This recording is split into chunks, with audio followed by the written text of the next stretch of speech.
Membawa orang kepada Yesus, Yohanes 1 ayat 41. Andreas mula-mula bertemu dengan Simon, saudaranya, dan ia berkata kepadanya, "Kami telah menemukan Mesias," artinya Kristus. Saudara-saudari yang terkasih, setiap orang dikenal karena sesuatu yang menonjol dalam hidupnya. Misalnya, Nuh dikenal sebagai orang benar di tengah zaman yang jahat. Daud dikenal sebagai seorang yang berkenan di hati Allah. Petrus dikenal sebagai murid yang sering berbicara dengan lantang. Yohanes dikenal sebagai murid yang dikasihi Yesus. Yudas dikenal sebagai pengkhianat. Paulus dikenal sebagai pemberita Injil yang tak gentar. Namun ada satu murid yang sering kita lupakan, Andreas. Ia dikenal karena satu hal yang sederhana tapi luar biasa. Andreas dikenal karena membawa orang lain kepada Yesus. Orang pertama yang dibawa Andreas kepada Yesus adalah saudaranya sendiri, Simon Petrus. Begitu Andreas menemukan Mesias, ia tidak menunda. Ia langsung mencari Petrus dan berkata, "Kami telah menemukan Mesias." Dan sejak saat itu, Petrus menjadi salah satu murid yang paling menonjol. Dialah yang kemudian menjadi juru bicara para rasul, bahkan termasuk dalam 3 murid terdekat Yesus. Sementara itu, Andreas tetap berada di latar belakang.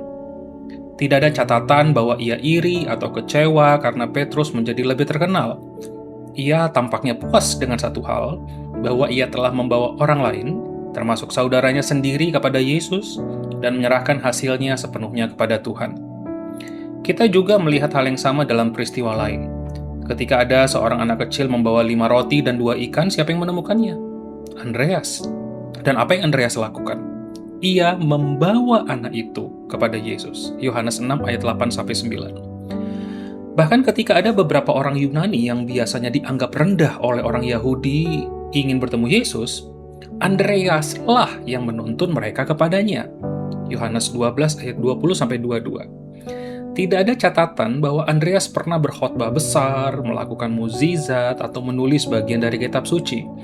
Tapi namanya tetap diingat karena orang-orang yang ia bawa kepada Kristus.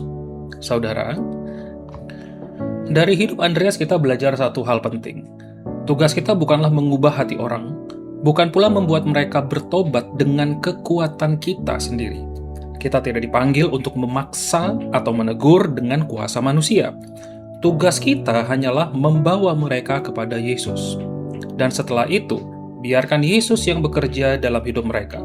Dialah yang menginsyafkan, mengubahkan, dan dialah Yesuslah yang menyelamatkan. Mungkin kita tidak akan pernah dikenal sebagai pengkhotbah besar atau penulis buku terkenal. Tetapi bila kita setia seperti Andreas membawa orang kepada Yesus, nama kita pun akan berharga di mata Allah. Sebab di mata Tuhan, yang terpenting bukan seberapa besar kita dikenal, tetapi seberapa setia kita membawa orang lain kepadanya. Tuhan Yesus memberkati.